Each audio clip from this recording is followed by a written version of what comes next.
Assalamu alaikum my dear students, this is Amjad Sadiq. आज का जो टॉपिक है वो है सिग्निफिकेंस ऑफ मियासिस कि मियासिस की सिग्निफिकेंस, अहमियत क्या है, इसकी इम्पोर्टेंस क्या है। इससे पहले हमने माइटोसिस के बारे में पढ़ा था काफ़ी डिटेल के साथ। आज हम उसकी सिग्निफिकेंस के बारे में पढ़ रहे हैं। तो फर्स्ट जो सिग्निफिकेंस है वो क्या है, गीमीट्स फॉर्मेशन। तो गीमीट्स कब पैदा होते हैं? During sexual reproduction. जब भी जानदारों के दरमियान या जानदारों में जब सेक्सुअल रिप्रोडक्शन होता है तो उस दौरान गीमीट्स पैदा होते हैं। ये गीमीट्स जो होते हैं दो किस्म के होते हैं, एक को हम मेल कहते हैं और दूसरे को फीमेल गीमीट कहते हैं। Male gamete sperms and female gamete eggs. Sperm और एग्स आपस में फर्टिलाइज हो जाते हैं, ज़ायगोट बनाते हैं, ज़ायगोट से फिर एम्ब्रियो और एम्ब्रियो से फिर ऑस्टन, बच्चा पैदा हो जाता है। तो देखिए कैसे गीमीट्स पैदा होते हैं। First will discuss in animals. तो फॉर एग्जांपल अगर मैं बताऊं कि ये एक एनिमल में फॉर एग्जांपल एक मेल है और दूसरा जो है फॉर एग्जांपल फीमेल है। फॉर एग्जांपल मैं ह्यूमन की एग्जांपल लेता हूँ कि मेल में नंबर ऑफ क्रोमोसोम ह्यूमन में 46 है, फीमेल में भी क्रोमोसोम नंबर क्या है 46 है। अब ड्यूरिंग सेक्सुअल रिप्रोडक्शन मेल में कौन सा गीमीट पैदा होता है?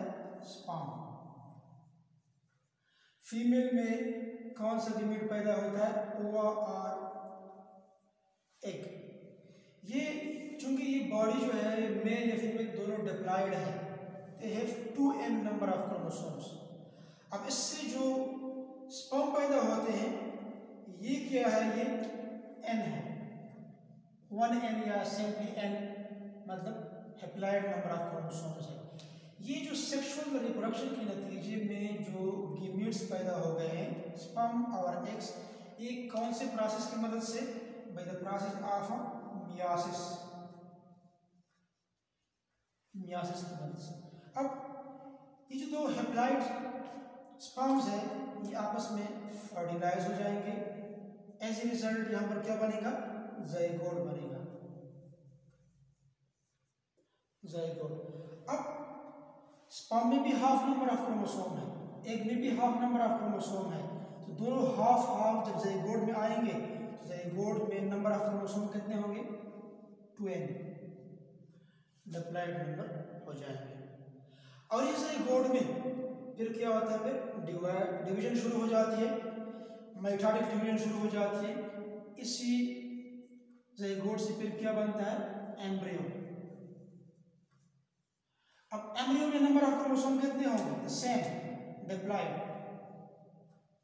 क्योंकि इसकी ये पेरेंटल जो स्टेज है ये भी डिप्लॉयड है, तो ये भी क्या होगा? ये भी डिप्लॉयड होगा। और एम्ब्रियो फिर बाद में किस चीज में डिवाइड हो जाती है? ऑफस्प्रिंग में, बच्चा पैदा हो जाएगा। अब इसी बच्चे में नंबर ऑफ क्रोमोसोम कितने होंगे? 2n। तो यहाँ पर क्या हो रहा है? ये रिपीटेड माइटोटिक डिवीजन है। ये क्या है? रिपीटेड माइटोटिक डिवीजन, और बच्चा पैदा हो जाएगा। बच्चा डिप्लॉयड है। अब जब ये बड़ा होगा तो या मेल होगा या फीमेल होगा, फिर 46 नंबर ऑफ क्रोमोसोम होंगे। ड्यूरिंग मियासिस क्या होगा? गीमेटोजेनेसिस फिनोमेना होगा। In case of male sperm पैदा होगा, इसको स्पर्मेटोजेनेसिस कहते हैं। In case of female egg बनेगा जिसको ओजेनेसिस कहते हैं, मतलब अंडा या ओवा पैदा होता है। नंबर ऑफ क्रोमोसोम्स में हैप्लॉयड है। When sperm fertilise the egg, zygote is produced. अगर कोई आपसे पूछे what is zygote, fertilised egg is called zygote. Zygote में फर्दर रिपीटेड माइटोटिक डिवीजन शुरू हो जाएगी। पहले ज़ायगोट बनेगा, ज़ायगोट से फिर एम्ब्रियो। एम्ब्रियो को हम बायोलॉजी की ब्रांच है, एम्ब्रियोलॉजी में हम स्टडी करते हैं। What is embryology? अगर कोई आपसे पूछे So it is the study of embryo which is developed from zygote. Study of embryo which is developed from zygote ही सी बनती है embryo, जिसको एम्ब्रियोलॉजी कहते हैं। ये क्या होता है एक्चुअली? एम्ब्रियो मल्टीसेलुलर स्ट्रक्चर होता है, मल्टी सेल स्ट्रक्चर होता है। Multi cell structure is called embryo which is developed from zygote. और फिर इसके बाद फिर ऑस्प्रिंग जो कि डिप्लॉयड होता है। यहाँ पर ये सारे स्टेजेस जो है क्या है, ये माइटोटिक डिवीजन है, ठीक है। इस तरीके से एनिमल्स में क्या होता है, गैमेट्स फॉर्मेशन होती है ड्यूरिंग सेक्सुअल रिप्रोडक्शन। फिर हम आते हैं प्लांट्स की तरफ। अब प्लांट्स में अगर आप देखें तो इसको अगर मैं रिमूव कर लूँ ताकि आपको क्लियरली मेजर नजर आ जाए।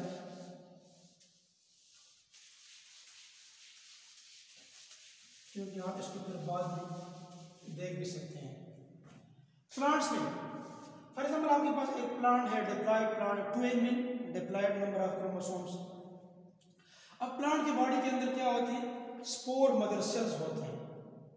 मदर सेल मतलब वो सेल जो इसके बाद हैप्लॉयड स्पोर पैदा करेंगे। तो स्पोर मदर सेल बेसिकली क्या होती है, डिप्लॉयड होती है। अब जब प्लांट स्पोर मदर सेल की मदद से स्पोर्स पैदा करेंगे, मींस हैप्लॉयड स्पोर्स, तो डेफिनेटली पेरेंटल बॉडी क्या है, डिप्लॉयड है। स्पोर्स क्या होते हैं, हैप्लॉयड होते हैं। अब डिप्लॉयड बॉडी जब हैप्लॉयड में कन्वर्ट होती है तो कौन सा प्रोसेस होता है, मियासिस का प्रोसेस होता है। वही सेम मतलब सेक्सुअल रिप्रोडक्शन ड्यूरिंग प्लांट्स हम पढ़ रहे हैं। तो प्लांट बॉडी जो होती है वो मियासिस के नतीजे में स्पोर पैदा करते हैं। स्पोर क्या होते हैं, ये हैप्लॉयड होते हैं। और ये स्पोर मदर सेल क्या है, ये डिप्लॉयड है, 2n, यहाँ पर 1n या सिंपली n 1n को रिप्रेजेंट कर रहा है। अब ये जो स्पोर पैदा हो गए हैं, स्पोर जो होते हैं फॉर एग्जांपल इसकी जब डिस्पर्शन हो जाती है, जब इसको सूटेबल एनवायरनमेंट मिलता है, मतलब सूटेबल टेम्परेचर, इसको वाटर अवेलेबिलिटी, क्लाइमेटिक कंडीशन इसके लिए सूटेबल हो, तो स्पोर जो होता है दोबारा ग्रोथ शो करता है, दोबारा ग्रो हो जाता है एक बॉडी में, एक प्लांट बॉडी में या किसी और बॉडी में जो कि क्या होती है, हैप्लॉयड होती है। अब स्पोर्स हैप्लॉयड है, जब इससे नया स्ट्रक्चर बनेगा ऑटोमेटिकली वो क्या होगा, हैप्लॉयड, क्योंकि ये खुद जो है ये हैप्लॉयड है, ठीक है। किसके नतीजे में बना हुआ है, हैप्लॉयड स्पोर के नतीजे में बना हुआ है। अब हैप्लॉयड बॉडी से तो हैप्लॉयड ही पैदा हो सकता है, ये कोई डिप्लॉयड बॉडी नहीं है। अगर डिप्लॉयड बॉडी होता तो फिर तो हम कह सकते हैं कि यहाँ पर डिप्लॉयड बॉडी पैदा हो जाता, लेकिन यहाँ पर स्पोर्स क्या है, हैप्लॉयड है। तो स्पोर्स की जब ग्रोथ हो जाती है तो एक हैप्लॉयड स्ट्रक्चर में डेवलप हो जाती है। अब यहाँ पर अगर आप देखें, ये बड़ा इंपॉर्टेंट है, बहुत जरूरी है कि जो हैप्लॉयड बॉडी है, कोई भी स्ट्रक्चर है, ये जब दोबारा गैमेट्स पैदा करेगा तो फिर ये तो अब इसी गैमेट्स के लिए ये हैप्लॉयड स्ट्रक्चर जो बॉडी है इसके लिए पेरेंट सेल है, तो पेरेंटल सेल तो इसके लिए खुद हैप्लॉयड है और इससे फर्दर हैप्लॉयड गैमेट्स पैदा होंगे। तो यहाँ पर ये इंपॉर्टेंट है एमसीक्यूज पॉइंट ऑफ व्यू से, यहाँ पर मियासिस होता है या माइटोसिस होता है, ये बात ध्यान में रखें। जब भी एक हैप्लॉयड बॉडी गैमेट्स पैदा करेगा तो वहां पर कौन सा फिनोमेना होता है, माइटोसिस। माइटोसिस के नतीजे में क्या पैदा करता है, गैमेट्स पैदा करता है। अब ये गैमेट्स आपके पास पैदा हो गए, ये गैमेट्स मेल होंगे, मेल को स्पर्म कहते हैं, अगर फीमेल है तो इसको एग कहा जाता है। तो ये मेल और फीमेल गैमेट्स स्पर्म और एग आपस में फर्टिलाइज होकर क्या बनाता है, ज़ाइगोट। क्योंकि ये मेल गैमेट क्या है, ये भी हैप्लॉयड है और ये क्या है, ये भी हैप्लॉयड है। हैप्लॉयड बॉडी से ही हैप्लॉयड गैमेट्स पैदा हो गए by the process of mitosis. अब स्पर्म और एग से ज़ाइगोट बनेगा। अब ये ज़ाइगोट जो होगा, जब ये नए प्लांट में डेवलप होगा, कन्वर्ट होगा, तो ऑटोमेटिकली वो बॉडी आपके पास क्या होगी, वो भी आपके पास डिप्लॉयड होगी। ये बिल्कुल इस तरह है। अगर मैं आपको बताऊं कि फॉर एग्जांपल हमने माइटोसिस में पढ़ा था कि एक पेरेंट सेल है, ये 2 डॉटर सेल में डिवाइड हो जाती है और इन 2 डॉटर सेल में नंबर ऑफ क्रोमोसोम क्या होते हैं, 46 और 46। तो कौन से प्रोसेस की मदद से? माइटोसिस। ठीक है। अब एक आपके पास एक बॉडी हैप्लॉइड है और वो फर्दर हैप्लॉइड गैमीट्स में जब कन्वर्ट होती है, गैमीट्स तो ऑलरेडी क्या होते हैं? हैप्लॉइड होते हैं। अगर कोई आपसे पूछे what is haploid, what is gamete, you can define it as a haploid reproductive structure is called gamete. A haploid reproductive structure is called gamete. अब यहाँ पर तो माइटोसिस होता है, लेकिन जब एक हैप्लॉइड बॉडी से हैप्लॉइड गैमीट्स पैदा होते हैं तो कौन सा फिनोमेना होता है? माइटोसिस। क्योंकि हमने तो पढ़ा कि गैमीट्स हमेशा मियासिस के नतीजे में पैदा होते हैं, लेकिन यहाँ पर ये चीज़ बहुत ज़रूरी है समझना, अगर एक हैप्लॉइड बॉडी हो तो उससे जो गैमीट्स पैदा होंगे वो by the process of mitosis होंगे। जिस तरह कि यहाँ पर आपको मैंने शो किया है, ये जो स्टेप्स, ये स्टेप, ये बिल्कुल ये वाला स्टेप इंडिकेट कर रहा है। ठीक है, तो ये आपका हो गया gametes formation in the plants. अभी हम आते हैं थर्ड स्टेप की तरफ, जो कि है जेनेटिक रिकम्बिनेशन।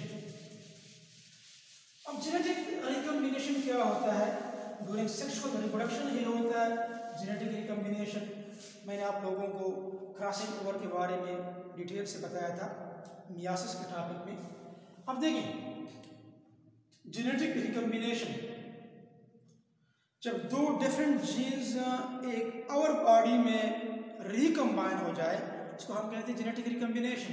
फॉर एग्जांपल, जिस तरह के हमने इससे पहले हमने पढ़ा कि फॉर एग्जांपल आपके पास एक मेल है फॉर एग्जांपल, या इस तरीके से यहाँ पर समझ लीजिए एक मेल गैमीट है, एक फीमेल गैमीट है।